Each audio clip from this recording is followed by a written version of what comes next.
Are you stuck in a rut and looking to make a change this year?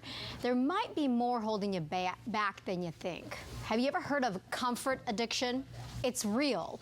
And relationship coach and life counselor Lisa Haisha is here with us this morning to explain what this is. Good morning, Lisa. Thanks for joining us. Hi, good morning. It's so good to be here. Yeah, you know, this is interesting.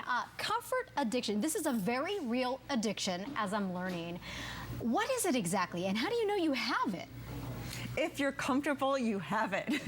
We can never, you know, if you want something in life, you really have to get yourself out of the comfort zone. If you want to get a degree, you have to go to school, you have to study, you have to sometimes get up early. If you want to jump, you really have to pound the pavement, you know, whatever it is. And people sometimes don't want to do that. And a lot of people want to complain and whine, my life's not working out, this isn't happening. Well, what are you doing? So are you kind of like in this relaxation mode that you just can't get out of? It's kind of like an autopilot. Wherever you are, yeah, sometimes you just get used to a rhythm, like if you've been unemployed for a while. Like I am a life coach, so I work with people, and lately clients have been coming in saying, I haven't had a job in a year or two. Well, what are you doing? Well, I try to get a job, or I get fired, or this isn't working, or that's not working, or nobody's hiring. And it's like, what are you doing? And they don't take the steps. They don't have a resume that's updated. They're not giving their resume to 2 or 3 people a day, actually going into places to get a job, or they're late. I mean, why are you late? Well, this happened and that happened. Well, if you got a dream trip to Europe, would you be late for, you know, your plane? Sure. No, I wouldn't be. Well, then why are you late for a job or for your family or for whatever it is? And you actually experienced this. You had a comfort addiction, right? Absolutely. I'm living my life and I'm cozy and I'm comfortable, and I have a 6-year-old and we're just on autopilot, and I just thought, oh my God, I teach this and I'm on autopilot even though I don't have any stressors in my life that, oh my God, I have to change this to make this happen. It was still a nagging feeling of, oh, I'm not growing. You know, I'm a growth addict if I'm not learning. So I said, I've got to do something drastic. So my best friend passed away in July, and she said, we always wanted to go travel abroad for a year. So I said, I'm going to go do that before she died. And by August 15th, I was living in Barcelona. Wow. So I just said, I'm doing it. You did it. All my clients, everything just done. Lisa, tell me that there is a cure for this. Yes, there is.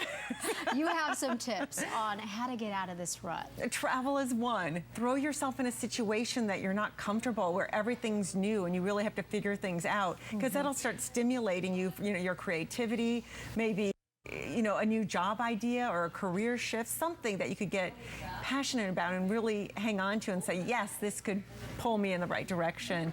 Volunteering is a wonderful way, because when you volunteer, you start liking yourself better. You start feeling good about yourself. You start feeling good about yourself, and somehow that triggers you, and then this may sound a little woo-woo, but you start radiating something differently. People will look at you differently because your vibration is at a higher level. That's a great point. Yeah, and then people are going to go, God, you've changed, or you've shifted, or, and I get told that all the time. When I take people on a retreat, we'll go to like Cairo and work in an orphanage for 2 weeks, or a Maasai tribe, but they've shifted when they come back. What about get active?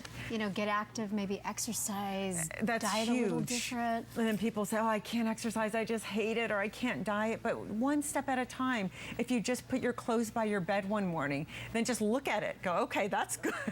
Then the next day, actually put your clothes on, and still just go get your coffee or do whatever you do. Then the next day, put your clothes on, and then actually get on a treadmill or go someplace. Yeah, I remember when I was in a comfort addiction of working out, I actually went to the gym and I parked, and then I took a nap because there was something on the radio I was listening to, and, you know, didn't even go in. But it's like, you know what, one day at a time, then you get in your routine again. And of course, lastly, you're a big supporter of acts of kindness. That will always help. Absolutely. Make you feel better and kind of doing something different. I guess the bottom line here is commit to a goal.